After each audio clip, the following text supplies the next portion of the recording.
Selawat dan lur, selawat dan pesan. Ayo poso Ramadan. Sholatullah, sholatullah, salamullah ala toha, rasulillah. Sholatullah, sholatullah, salamullah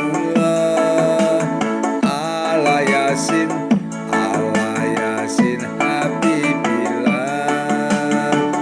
Dulur-dulur ayo nindakake poso neng Ramadan iku perintahe agama. Ojo lali salat tarawih lakonono, Al-Qur'ane ojo lali yuk diwaca.